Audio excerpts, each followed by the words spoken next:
On this week's episode of Devil's Trap Podcast, what advice would Crowley have gotten if he had read the right book?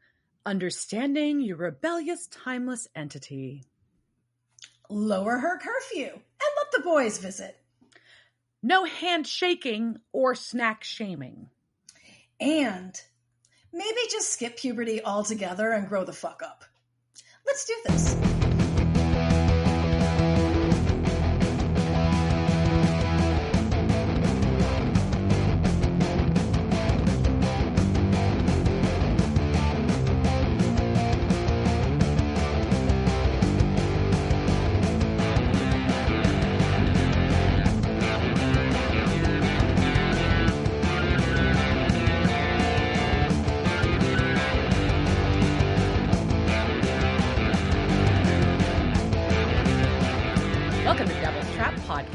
I'm Diana. And I'm Liz. And we're going to talk about Season 11, Episode 6, Our Little World. Our little world. It is. It's a little world. What and I know it doesn't mean in the little world. Well, I say, I'm like, it all makes me think of, I want to sing like a whole new world or a part of our world. And I know it's not either of those references. It's a small world. Oh, there's that one too. There you go. Oh, yeah. I'll tell you what the reference is in a minute. But yeah. Yeah, no, I mean, my life's, excited to see some cool bands with my friend J. Isaiah Evans and the Boss Tweed just had their album released this week. So going to go support them and see Low Cut Connie and get some pool time in. That's about it in my world. Guess what else is in your world? Do you know what's happening in your world, Liz? It's Jared's birthday. Well, on the day we're recording, yes, it is. Yes. Yes, it is. It is Jared's. And guess who else's birthday is coming by the time our episode comes out? Lizzie Borden. Lizzie Borden's birthday. And guess who else's birthday comes with? Some girl I went to middle school with. It's gonna be your birthday. It is. That thing is happening. I don't know. I was listening to a podcast about Catherine the Great today, and she was 32 by the time she had her first coup. And so I just feel like I'm really far behind in life, you know? Yeah, that's a lot of pressure, but also I feel like lifespans and monarchistic situations were a little different. Fair, to be fair, that is a thing. But yeah, and I am not so old that, I've learned that you can still find new ways and new places to injure yourself, which I didn't know was like, that never stops happening. And so I spent some time climbing the hellish beast that is the silk thing that was just like a fucking rope. And then I was like, okay, let's do some conditioning on my round trapeze, the lyra. So I'm on my round hoop and I was doing something. And then I heard when you crack your knuckles and you hear kind of like that. And it was just kind of, but like where I heard that and felt it was like at my rib cage. And I didn't know that you had things there that make those noises. And so, but then I got home and realized that area, all around there was very sore. I think it's just a muscular pull, but I hope so. There's a lot of cartilagey shit there too, right? I mean, I don't know. I don't know. My nurse friend was like, go get an x-ray. And I'm like, no, I've injured my ribs before. And I also know when you injure your ribs, there's nothing you can do. It's like, yes, your ribs are injured. That's what they say. Yeah. Right? I mean, it's kind of like when you injure a toe. It's like, yes, your toe is injured. Good luck. Take some ibuprofen. Yeah. And the back of my arms are really sore from hanging on that fucking rope. And so there's a new place to be sore. And so, yay, getting older is so much fun. Happy birthday to me. Well, apparently Elle magazine is officially saying that 40 is the new 30 or something. I don't know. They've got some story like that going on right now. Yeah, well, I passed 40 a while ago. I'm just saying, conceptually, you're closer then. That's the point. But either way, well, I hope you have an awesome birthday. Sure. So anyway, that'll happen. Yeah. All right, so whether you want it to or not, whether I wanted to or not, that day comes. So, all right. So this episode, though, I told you I would give you the reference. So Our Little World is the title of a song from Into the Woods, which is a Stephen Sondheim musical and a favorite of the writer of this episode, who is Robert Behrens. And we last saw him last season doing Girls, Girls, Girls. And then the Executioner song and the Werther Project. And this song, Our Little World, is sung from the perspective of Rapunzel and her mother, who is a witch, and her daughter is locked away from the world in a tower. So that's kind of, I guess you can see what, okay. Yeah.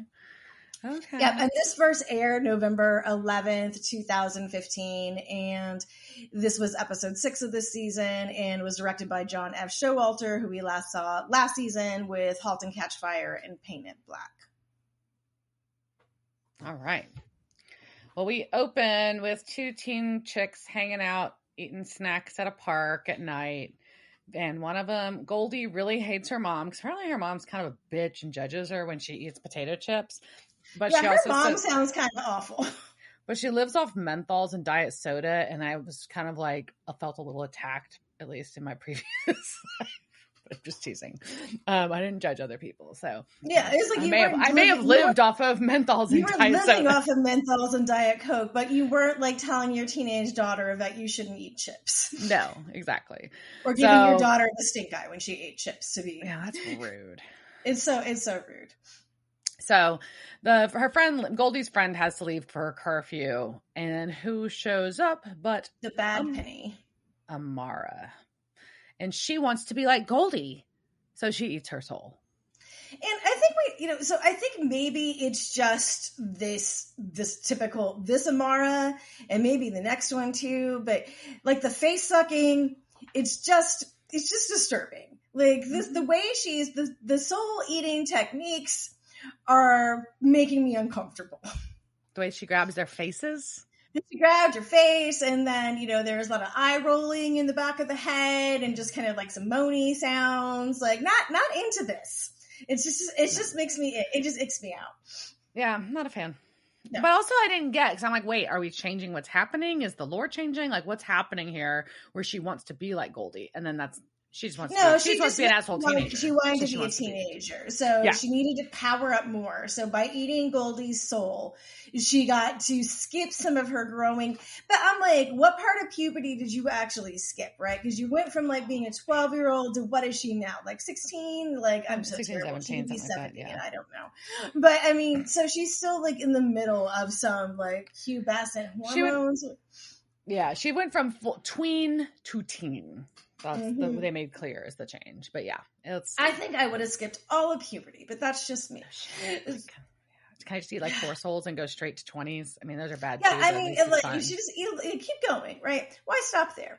So she goes back to Mr. Crowley's, and he has been waiting up for her.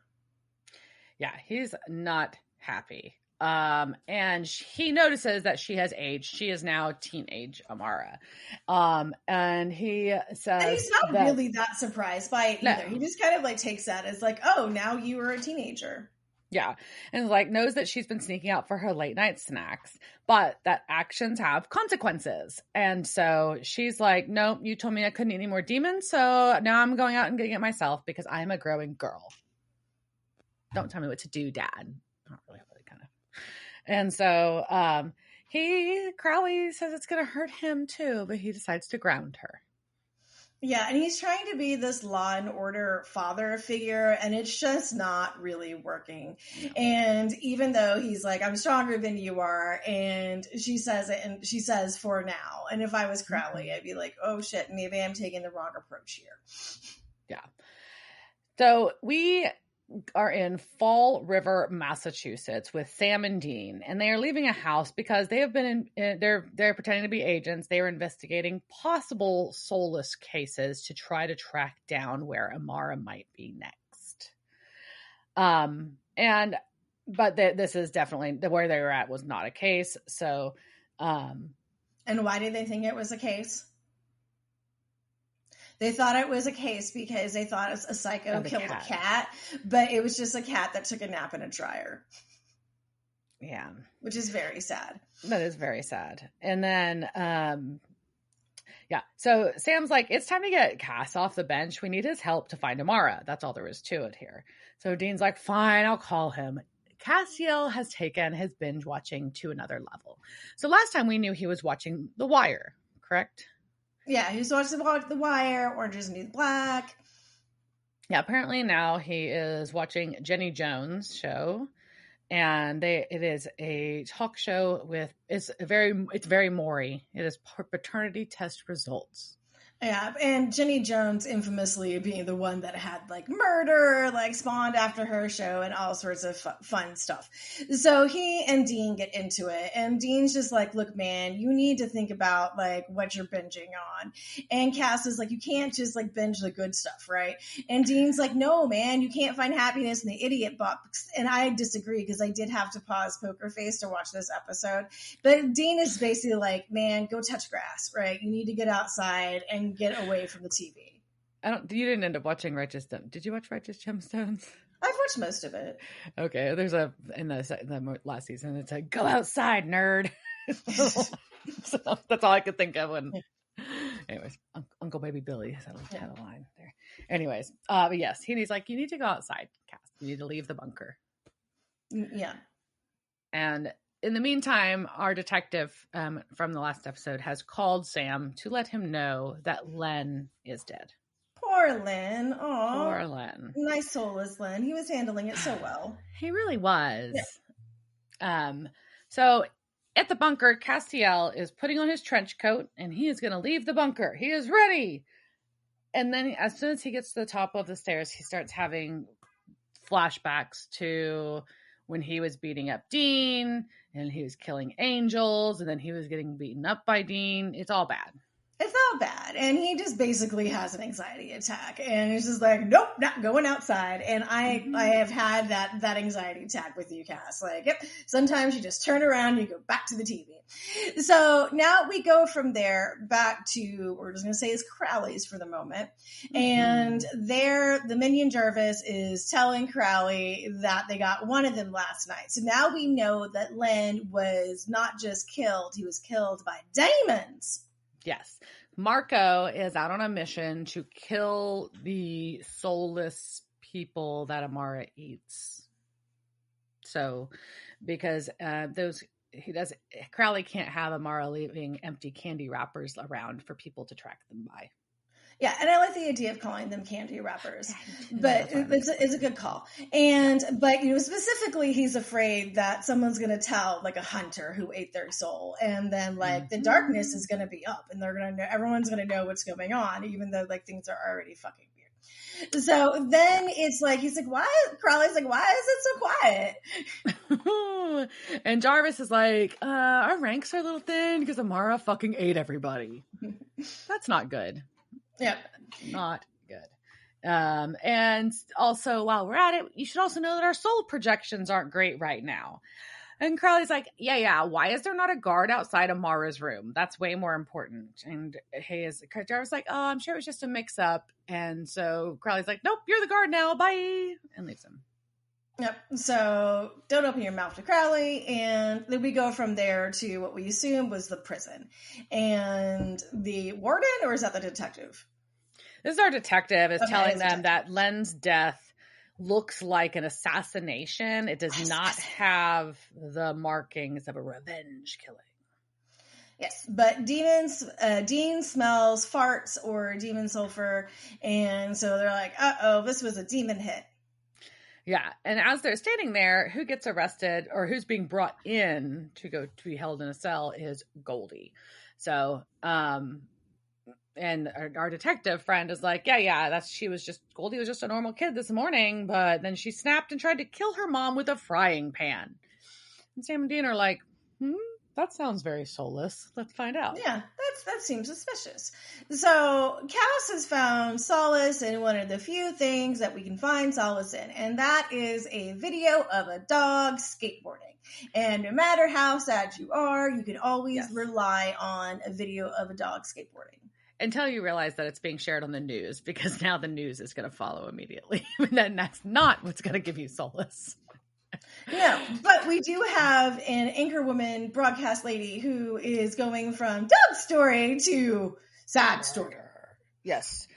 Only the news does not actually show this level of footage. They always edit or stop it, but they show the full footage of somebody. It depends on what country you're in, but well, and also the time. Like there was a time when the news was like way more graphic than it, but it's extremely graphic and sad. Yeah, they show a shooting take place, somebody get killed on the news, and so Castiel catches his attention, partially because it's sad, but then he rewinds because he knows he saw something. And what did he see? Fucking Metatron. Booger. So Mata, and I somehow like mistyped that to Meatron, and I'm also okay with Meatron. And so we see that little fucker, and then we go back to the prison and to Goldie's cell. Yeah, because Goldie is demanding, or not, she isn't demanding. She's asking nicely for the detective to order her some pizza. That's not how jail works, Goldie. It's really not. Maybe the small town jail, this might be how that works, but it is not the deputy who answers her call. No, it's Marco. And he's like, well, my boss's daughter is making a mess in town and my job's to clean it up. It's not personal. And so he gets in her cell and he is about to stab her, except for the fact that he is trapped by a devil's trap. Whoa! Devil's trap. So, the boys come in and tell Goldie she did some good work, and now we also know that Crowley has Amara. Way to just figure that out now, Sherlock. Yeah. So they take they're going to take Marco because that's what they're going to do, but they're leaving soulless Goldie in jail, I guess. There's not really any. Once again, they've just abandoned another person, because that's what they do. They did not leave her a plan of action for what to do now that you have no soul. No. So they've got Marco in their motel and they want to question / torture him, but he's like, I'm not going to talk to you, except I'm definitely going to talk to you a bunch and tell you about how much she's been growing and how many demon souls she's been eating. And she ate half of my friends. But then Crowley put her on a diet and now she's sneaking out, but Crowley's trying to put his foot down. But I'm not going to tell you any actionable intelligence. Nothing else. Because you're just going to kill me anyways. So Dean is just like, I guess we're in a stalemate. So Sam's like, no, wait, we should exercise him and save his meat suit. Right. Because Sam's very focused on them not killing people right now.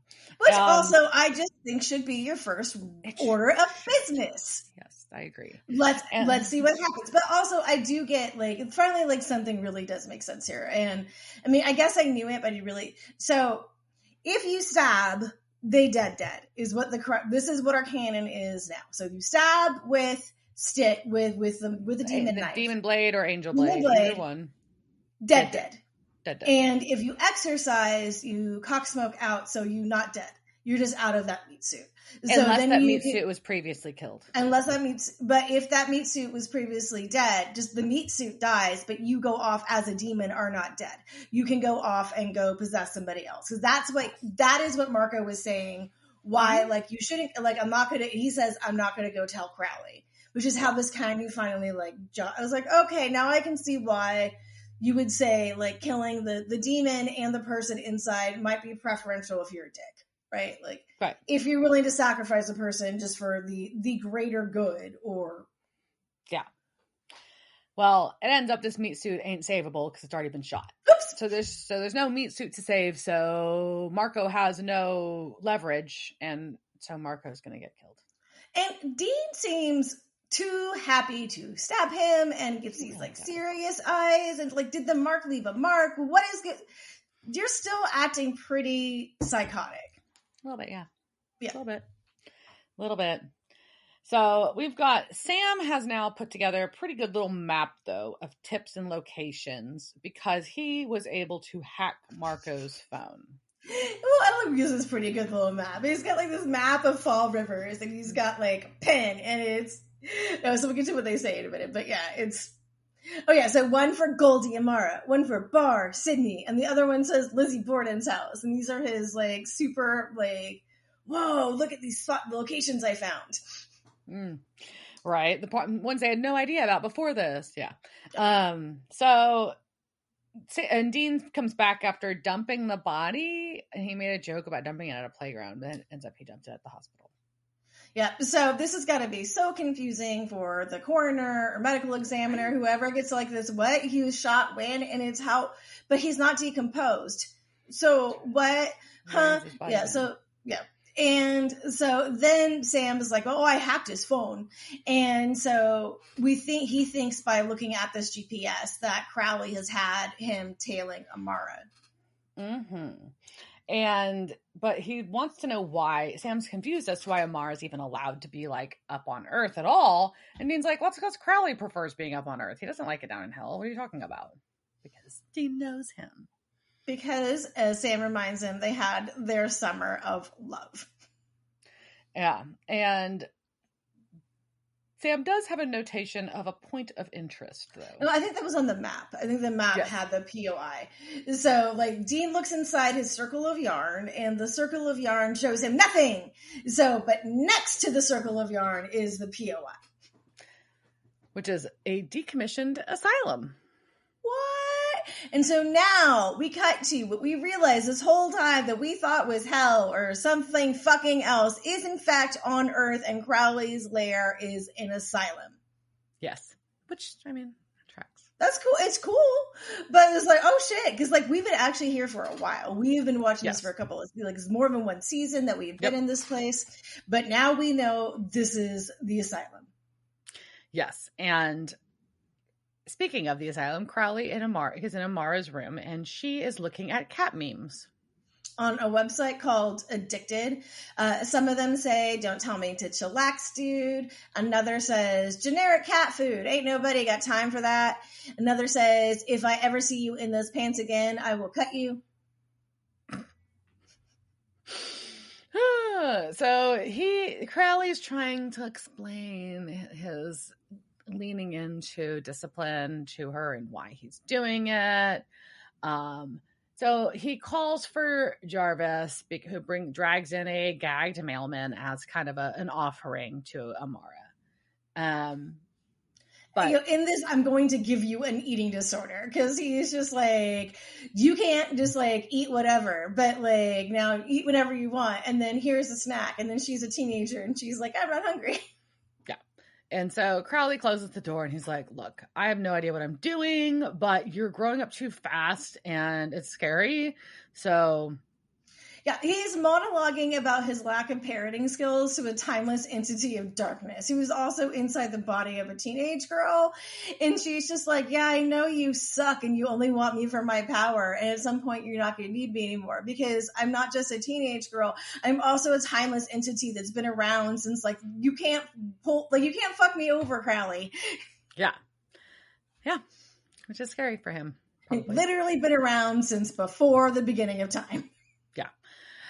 So Sam and Dean are discussing their plan to go, well, or lack of plan, I guess, to go in to kill Amara. Like, what? What are you doing?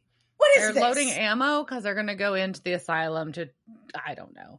And Dean's like, I'm just ready, to get back at Crowley for what he did in Cedar Rapids and when he took Amara.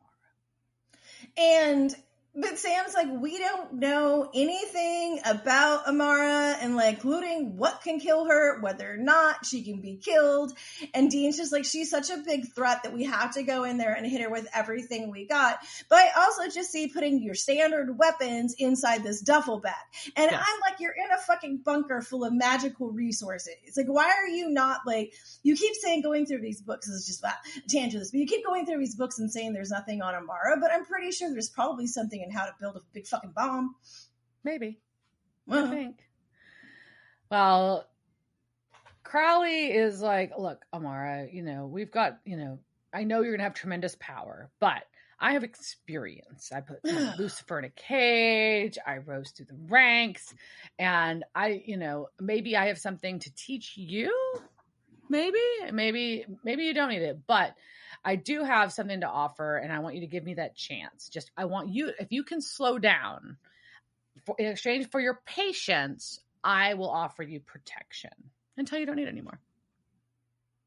So he's gone from like trying to dad it up to negotiate. But still also trying to play this high level authority figure of like, I have all this wisdom and like, you are just this poor little girl. You don't know nothing. Like you're not a timeless entity. But she's like, okay, fine. Shut the fuck up. Sure. Whatever. Sure. Please get the fuck out of my room. So we go from that to Metatron.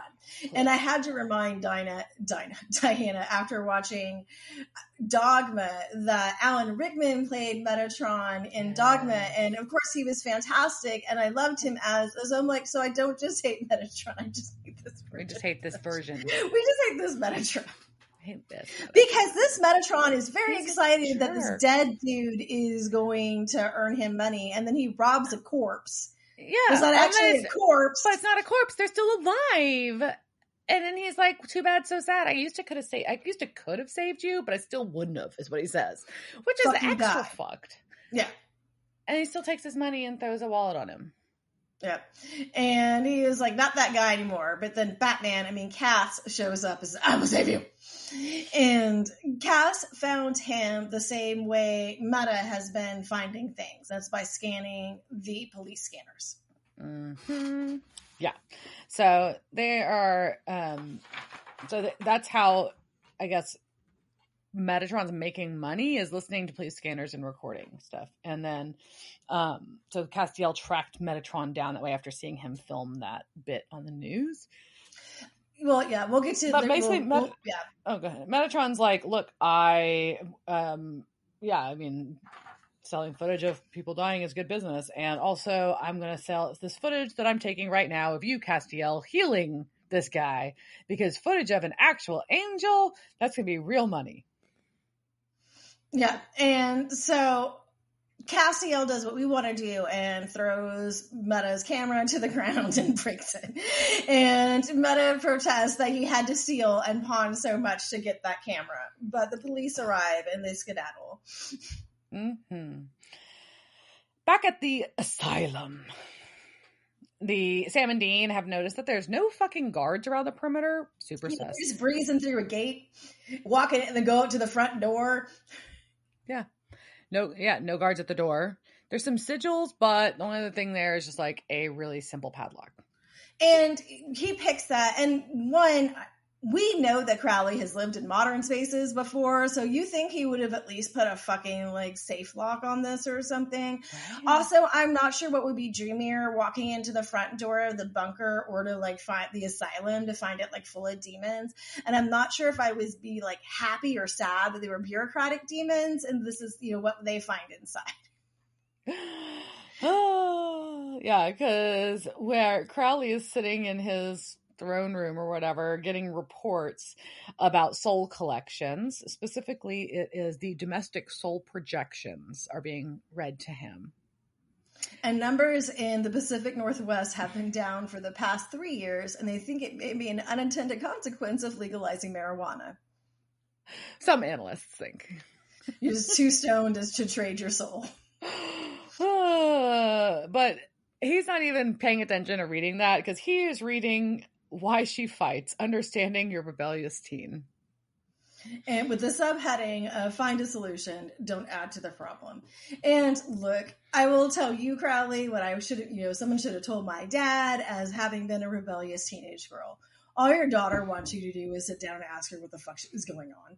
Just talk to your damn daughter, Crowley. And Amara would probably be like, I am a timeless entity and I want to eat the world. That's what I want to do. Hi. Darkness, nice to meet you. But no, instead he keeps looking in self-help books. Well, Castiel and Metatron have stepped away from the alley where the cops are into an industrial building, and Castiel is going to throw Metatron around, and he's like, I've been hiding, I don't have any money, I pull myself up by my own bootstraps. And Castiel's like, you're preying on human tragedy, this is not fucking cool. And he profanes vultures because he's like, you're feeding like a vulture on human tragedy. And I'm sorry, vultures are rad. And then Meta takes a very long time to saying what he's doing is in line with a modern version of literature, which is reality TV. Yeah. I am reality. Gross. Anyways, I'm reality's author. That's what he calls himself. Anyways, yeah, so basically he's producing reality TV, but in a very like gross 2000s paparazzi kind of way. Yeah. So Castiel's like, what? This is disgusting. All right, let's get down to business. And Metatron's like, oh, I'm not going to tell you where the demon tablet is. And Cass is like, too fucking bad. Guess what? I already got your address from your job, broke into your apartment, looked under your mattress, found the demon tablet, and BT Dub, you have bed bugs. Yeah, one, I have PTSD from bed bugs. And there is a cut scene here. So what Cass actually did was he stalked that broadcast woman and like approached her outside as she was getting into her car and creeped her out. And then he fangirled on her and he was like, like, I can't do what you do. Like, you're tough one second and then you're compassionate and tender the next. And you move so seamlessly from one to the other, and then to do that in front of millions. And then the broadcaster, she's like, honey, these days try hundreds. But Cass is like, well, I think you're an artist and you put yourself out there each and every night. These days I can barely even. And then he gets really emotional and then apologizes for taking her time. And then she's probably like, well, he's kind of hot and he's sad. And so then she goes, wait, this guy who gave us the video, he's one of our freelance stringers, showed up out of the blue a few weeks back looking like a hobo with a bum fight video he shot on his cell phone. So this is how they discussed it. Like, he's like even worse than you think, right? And so they bought that, and then she said that he keeps showing up with better and better stuff, and she doesn't know how he's getting it. Like, oh my God, he's listening to the police scanner, right? So Cass asks Metatron, and he's just like, what do you know about the darkness? And Meta is like, the band? And now we're going to ask Diana what she knows about the band, the darkness, because this is a pop quiz. Tricked you. You did trick me. So, just some questions about the band, the darkness, as we've had songs dancing stuck in our head since, So, your first question, and this is multiple choice. Where are the darkness from? Are they from A, the Jersey Shore, B, the British Shore, C, the Australian Shore, or D, the Italian Shore? I think it's C. It is actually B, the British Shore. They are from Lowestoft, which is somewhere outside of Suffolk, an eastern British seaside town. All right. Number 2, the lead singer Justin and guitar player Dan met each other how? A, Justin is Dan's older brother. B, they met on a dating app. C, they met on Craigslist. Or D, Dan is Justin's older brother. I'm going to go with D. There's A. Justin is the eldest of the brother. He is older by like a year and a half. But is Justin older than me? Yes. He is. Someone's older than me. He was born in 1975. Woo! All right. So you can guess what year I was born, but it was after that. So Justin would claim an advertisement for what brand helped pay for their first album. Is it A, eBay, B, McDonald's, C, IKEA, or D, Abercrombie and Fitch? McDonald's. So IKEA. Oh, okay. Yeah, there's a very weird video that he wrote the music for. That's to believe. So number 5, their mega hit was on which of their first albums chronologically? Their first, second, third, or fourth? Second. So actually on their debut album. Really? It was, that's rare. Okay. It is rare. It was the third single that was released. And he says they don't mind playing it because they feel like really, impressed with that. So the last question, which will lead into a small story. There was tension on their 2002 tour as support for which band, whose supporters threw shoes, bottles, coins, and gum, which ended up in Justin's mouth. Was it Korn, Slipknot, Disturbed, or Ozzy Osbourne? Ozzy. No, that would be hilarious. Is that was Sharon's fans who went after Iron Maiden, and if they were just like Ozzy Osbourne fans running around throwing shit at other bands, that would be hysterical. But no, it was actually Disturbed. So the drama. It's a weird lineup choice, though. But anyways, go ahead. Yeah. So in 2004, The Darkness allegedly characterized Disturbed as a band that symbolizes this whole wave of new metal that's near its death. And then speaking to Metal Edge magazine for its May 2004 issue, Disturbed frontman David Draymond said, "To be perfectly honest with you, I think The Darkness is a joke, and that's unfortunately what the world wants. The world wants rock bands to be idiots. I heard of late they have decided to start slinging shit in our direction, that we are an example of what are the bands they're completely against, that to them we symbolize this whole wave of new metal that's near its death. Are you fucking kidding me? The irony is that they opened up for us in London at Brixton Academy, and here they are talking shit about us. I like the single. I have nothing against the song. I can't argue that it's a catchy goddamn song, but it's not metal. It's pop rock. How dare they call themselves metal? That's not metal. It'll never be metal. They're a great band. I have nothing against them, but don't claim that you're something that you're not. Don't claim to be metal. Don't claim that you're authentic and we're not. Fuck you. Who the hell do you think you are? You consider yourselves and you treat yourselves. I feel like we're on an emotional roller coaster right now with this monologue. It's good. And you conduct yourselves like clowns. And I enjoy laughing because it's funny. Even though the crowd was booing them to high hell, they were ready to lynch them. We're not looking to pick fights with anybody. We respect everybody. We don't talk shit about anybody, which I'd like to refer you to the previous paragraphs you just said, Mr. Drake. That's what I said. I think I'm on a roller coaster with them. Yeah. I'm like, what? Like, no offense to anybody, but fuck those guys. But really, I would never talk shit about, you're not fucking metal. I would never talk shit about anybody. They're a great band. So in 2022, so that was 2004. So the tour was 2002. They started getting kind of this back and forth in 2004. 18 years later. So 2022, Justin Hawkins, the lead singer for Darkness, recounts the incident, saying when things like that happened, if a band is supporting my band and that our crowd is not very nice to them, I was always going to apologize. And that didn't happen with Disturbed. I think it actually had the opposite effect, and they were angry with us, but not my problem. Right. So that was followed by Draymond posting on Twitter, because that was on Justin Hawkins' YouTube.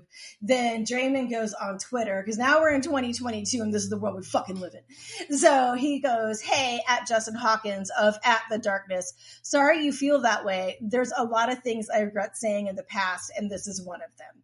It's been 20 years. I think we're both old enough to have a pint at some point and laugh about it." A few hours later, Hawkins responded, "This is awesome. I don't drink anymore, but I'll take a non-alcoholic beer." He did famously have a lot of drug and alcohol problems. He went to rehab for cocaine and booze. So then he said, "Thanks at David, Mr. Draymond. So cool that you reached out. Smiley face." Then Ms. Draymond posted back, "We're both survivors of this industry. I'm sure we both have stories to tell. Let's figure out we were both in the same place, same time, make it happen." Hawkins replied, "Yeah, I'm down. I'll just slid into DMs on Instagram." Smiley face. And that is how the horrific feud between Disturbed and The Darkness ended. But also, based on what you just said, I'm going to ask you one last question. Is Justin Hawkins a vegan? Yeah, he's such a vegan. You'll have an on. Yeah. Probably. Based on what I just said, you should have known. But. So, anyways, now we know a little bit more about The Darkness. The Darkness. All right, so going back to where we were, Metatron is telling some stories about God getting drunk, and I'm like, what the fuck does God get drunk on? But God getting drunk and writing late at night. Yeah, and kind of letting some things slip, But Metatron doesn't have to tell Cass anything. Because I'm a little shit. Yes. And Cass is like, I could crush you like a bug. I'm like, crush him. And Metatron's like, you could, but you won't because you're a fucking wuss. Yeah, after he uses the gay slur. And then he's like, tries to tell Cass that Cass is paralyzed by trauma and fear so much that he can't even hit him. And Cass is like, oh yeah, motherfucker, I'm going to punch you in the face. A bunch. And it's so satisfying. It's not fair.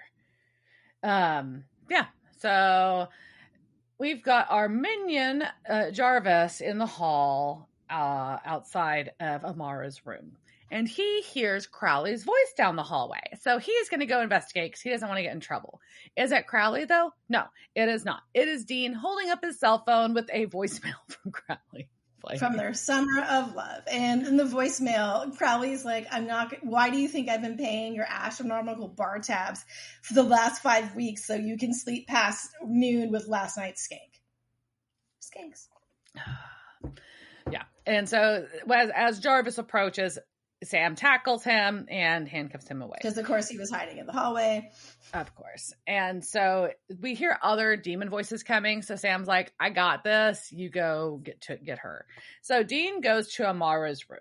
And Amara's like, I knew you would come. It's like she's very happy. All of it is just creepy and makes me uncomfortable. And Dean's just like, I'm sorry. And then she's like, for what? I'm like, stop right now. This needs to stop. This relationship right now. It's creepy. But he's got his knife, and then Crowley shows up and flings Dean across the room. And he's got comments about how, like, he knew as a teenager. This line is both creepy and also really good because he says, my girls growing up should have known it wouldn't be long before the boys came sniffing around. So by calling him the boys and putting the boys in this, then we had the reference. So that's why it was both ew and yay. Yeah. I went more ooh on that one. I don't know. But I know, but it was the boys reference that wins you back, right? Yes. So Dean's like, I'm going to try again. Yeah, and he gets pinned to the wall, and then and he's like, "What are you talking about, Crowley? You think you can control her?" Crowley's like, "Look, I'm helping her learn her potential." Okay, but anyways, but he says Crowley's going to monologue about how he couldn't kill Dean before. He just couldn't do it. He said so many chances. Yeah, the bromance. But today he's going to kill him. He's ready. Crowley is officially ready. He's officially ready to kill Dean. It's going to happen. Crowley's going to kill Dean Winchester today. And then Amara bonks him on the head. Yep. And then she's like, oh, by the way. So gross. She breaks his arm. Yeah, she uses her mind powers to twist the knife out of his hand, and then she breaks his hand with her mind, and then she flings him across the wall. And now we really start a true back and forth. And the darkness, what do you know, is what Cass is yelling as he's flinging Meta around. Yeah.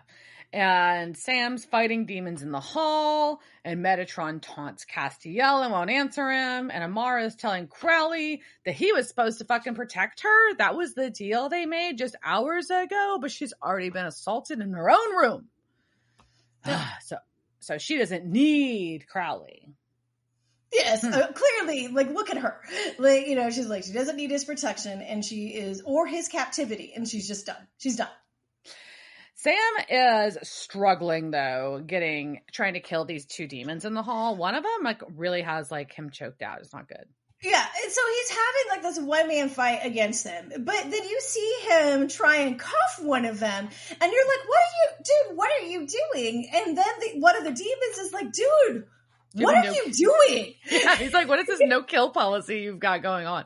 And so we, as the viewer, are realizing that, Sam is now, so focused on trying not to kill, which I get. I'm not, obviously we're in support of this. However, it's at the risk of his own life. And the choice that he's making is by going with handcuffs in the middle of a fight, which is just not a good strategy. It's just very hard to handcuff people when they're actively fighting you. So, yeah. And so also, I guess he is making multiple of these handcuffs now. I think he's just he came prepared. He's got like a bag. Also, bag of can't cuffs. you just do like put these like symbols on a zip tie? That's what I was wondering. Because I think that would be a much more efficient way of doing it. So come by our new line of demon zip ties. We'll think of a fun name for them later. So, okay. So we've got this weird fight with Sam. Then, this demon's also like, I think my solution is I'm going to choke Sam Winchester's giant neck. Once I figure out how to get my hands around this giant fucking neck, which is really hard because it's a giant fucking neck. Yeah. And he's punching me while this is happening. But yes. And Metatron's just still taunting Castiel, by the way, while this is all going on. Just taunting. Yeah. And it's getting to be a bit much, too. Like, it's just like, it's a little, you're taking it too far. It's so annoying. Sam's starting to lose consciousness from the hands around his giant neck. So he finally stabs this demon that's killing him, so that's good. And with an angel blade, right? And so we're all like, okay, so he did have this blade the whole time. He was just choosing not to use it. Yeah. So he's cuffed 2 out of the 3 demons. He had to kill one of them. And he's happy with those numbers. So he goes and tries to break into Amara's room to join Dean. But Amara's like, I don't know. Amara's locked the door. Amara's like, by the way, I'm going to spare you, Crowley, if you promise me that Dean gets safe passage out of this building. Like, what? Okay, so she's making that choice. And she's been using her powers to, like, pen Dean, too. And, and then she, like, there's more throat squeezing that's going on, but this is with her mind. So really good acting on Shepard's part of I think there's been a lot of this throwing acting, but also you're choking me, but you're not actually like, oh, my God, like pain, like, oh, something is freezing me inside, and I don't know what. Yeah, I thought he did a good job of that. And then she's like, I'm a teenager, get out of my room. Mm-hmm. But then Dean picks up the knife and she's like, you won't, you can't. You can't. Oh, but also Sam is having hallucinabacs while this is happening. So he's like so that's going on. And then Metatron is like, now he's begging Castiel for help. But then also wants to die. It's very chaotic. This is all chaotic and bouncing around. Super chaotic. Yeah. And finally... and Metatron is complaining of being a human and how the indignities just don't stop. You've got to pay your rent. You've got to keep your phone charged. You've got hemorrhoids. Like, there's just that being a human is very embarrassing. And Cass is just like, no, you won't manipulate me. Tell me about the darkness. And Amara is like, what is going on between us, Dean? Yeah, I've now termed this creepy bad idea town. Ugh. And maybe it's because Dean was the first thing she saw when she was freed. And now he will always be her first exposure of his creation. So uncomfortable. And so Dean is representing both God's triumph and folly, and there's no helping it. She is just disgustingly fascinated. Please stop this right now. And I'm like, do I want to go back to Metatron? Like, I'm just, is this better? I don't know. Yeah. So we go over there. Yeah. We have to listen to him talk, which is never fun. And he's going to tell us about how the Bible thumpers' heads are going to explode because they just want God to be this like singular, all-powerful creator. But what he did took work, and it took a lot of sacrifice too to create the world. That includes giving up his sister. What? So the darkness is God's sister. Oh, okay. What the fuck? Yeah, congratulations. You have now learned one of the secrets about the darkness. The darkness is God's sister.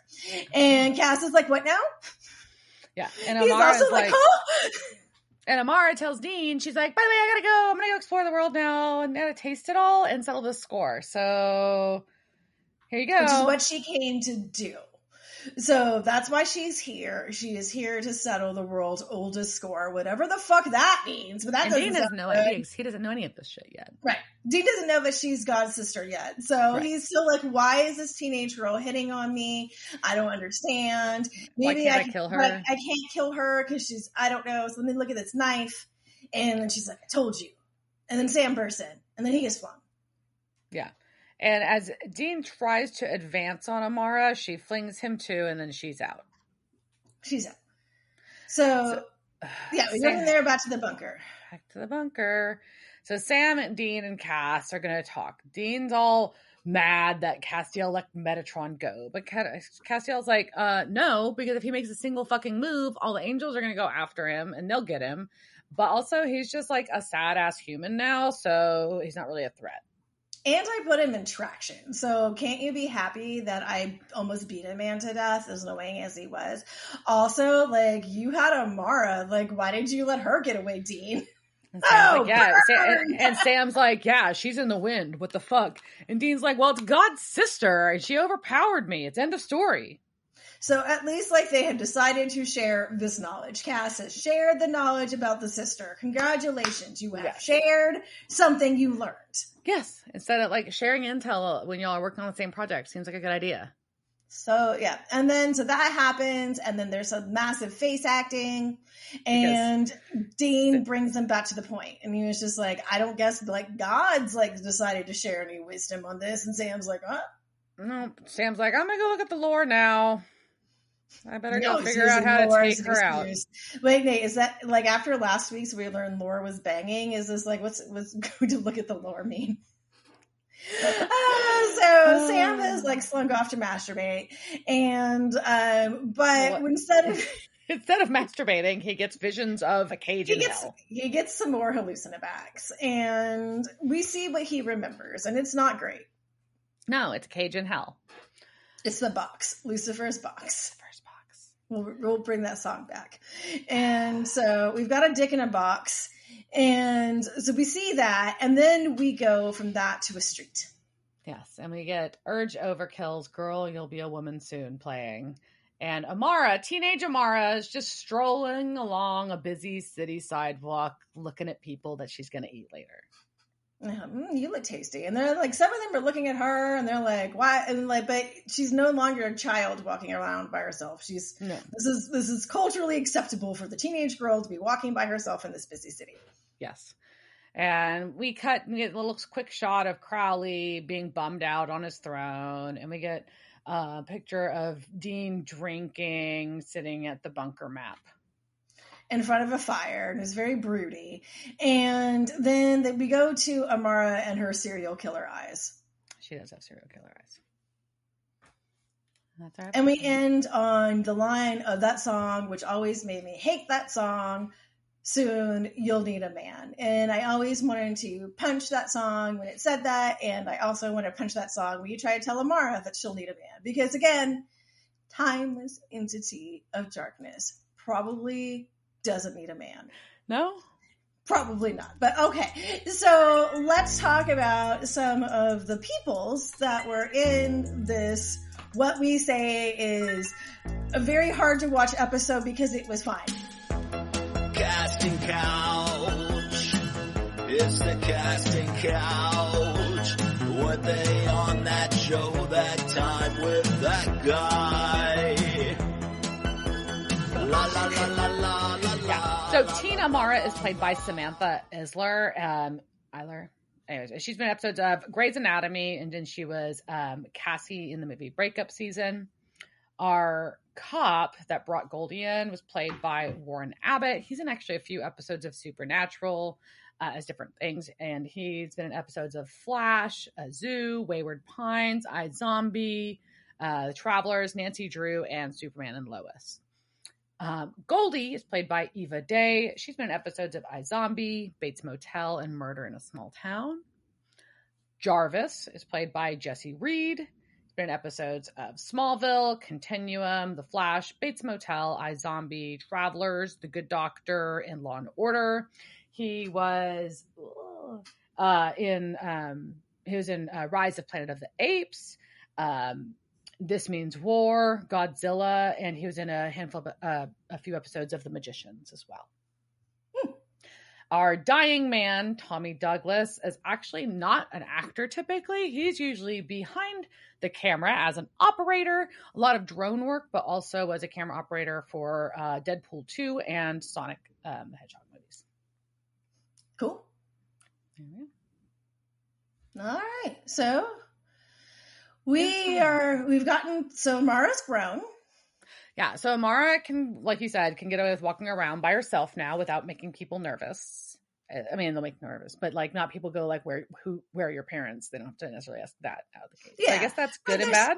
But some of them are still like, why is this young lady's eyes rolling into the back of her head and she's walking down the street and looking at me? She kind of creeps me out, which is what I would be saying as I looked at Amara walking down the street. Like, agreed. I see the whites of that girl's eyes. That's not normal.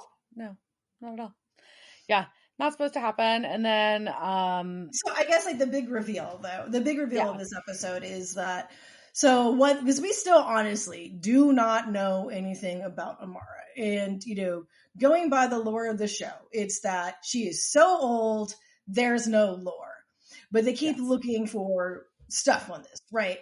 And so now they revealed at least some of this, that she is in fact the Abrahamic God version, his sister. Yes. Which we also don't know much about God. I would just like to point that out because I have like a little bit of an inkling because it's hard not to is as a fan post series. You don't know who God is? Wait, I was hoping it's going to be what? You're not going to be surprised when you find out who God is? Well, it's hard when you go to cons. Anyways. Okay. Anyways, so spoiler alert. We're not going to spoil that. Diana's going to pretend like she does not. I'm going to pretend like I know. But I know at some point they're going to have to, as a storyline, and I don't know when that will happen or at all. But at some point in the storyline, we're going to get a reveal as fans of who God is and their role in all of this or lack thereof.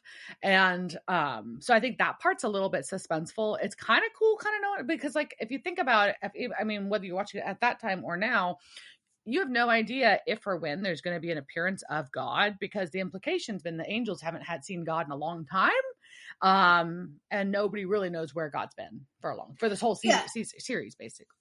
And as someone who was watching in real time, there was during the fan base, and there was this, we had message boards, and it was 2015. So we did have, as Amara was showing, we had memes. Yeah. And, so there was much discussion and debate over who God was. And we all had an idea, and everyone's like, I think it is, but they're like, are they going to show it? And every episode you kind of got like this, like little, and so especially with this, as we're moving more and more about like, where is God? Where is God? Yeah. Yeah. And it's just like, oh shit, are we going to, and so, there is this build up, and that was going really good during the season. Right. So they were building that. I thought that suspense was really good at the time, but also during here, right? Like during the rewatch as well. Yeah, I'm ready. Let's do it. Bring on God. Which is something we testify. No, I was kidding. So we have that coming up. So Rowena's been absent for a little bit, and so where does she go? What's going on with the megachurch? We don't know what that's going on with that. Anne Crowley has been abandoned by his prodigy, who just was his prodigy for like a day, maybe 5 days. Yeah, not very long, just a couple days, and then there's enough time to go through hell and eat a bunch of people. Yeah, so now he's got to worry about his ranks being lighter. Yeah. Interesting. So yeah, it was it was just, the episode was fine, but we got some major intel from it, I guess. Yeah, it was fine, and it kept telling, my internet went out yesterday, due to many things, and then I was in the middle of watching this episode when this happened, and I was like, oh no, I have to stop watching it, and then so I kind of didn't chase why my internet was out for a while, but and the thing is like, there's nothing, there is I am very uncomfortable at the teenage Amara Dean situation, just from a prude standpoint. Like, I'm not a prude. It's very appropriateness implication. Yeah. Yeah. And we know, again, she's not a young girl. She's a timeless entity, but that is just in this vessel, but it's still this vessel that I'm looking at. And so it's really just icks me out. Yeah. And then there's also just the violence in general. Like, I know, like, there was a demon joke about like pacifism never winning, but the violence, like, of even just cast now on the violence to Metatron, right? Because he's a human being and he can't, like, we all hate Metatron, and yes, the first punch, you're like, woohoo, that's satisfying, and then but then when it's like still just yeah, that's kind of good, and then it's like, oh, okay, now this is just awful. It's a lot. And just like punching in the face over and over again. It's so I think it just there was a lot of this episode just makes me uncomfortable. Okay. And so yeah, and I'm ready for Amara to grow up. Grow the fuck up, Amara. Yeah. Be an adult and let's go do adult things. There we go. I know we all say girls want to grow up too fast, but you know what? Grow up a little faster. Yeah, this one. That's fair. All right. So on that note, grow the fuck up, Amara. Cheers, cheers. Cheers, bitch. Devil's Trap Podcast is a Don't Get It production. Meow. Devil's Trap Podcast is part of the Ship It Studios Podcast Network. Thanks for listening to this week's episode of Devil's Trap Podcast. You can follow us on Instagram at Devil's Trap Podcast, Twitter at Devil's Trap Pod, or you can email us at devilstrap@devilstrappodcast.com. Don't forget to subscribe, leave reviews, and share with all your friends. We're at all your favorite podcast outlets and at devilstrappodcast.com. I'm Babe. Thanks for tuning in, and we'll see you next time.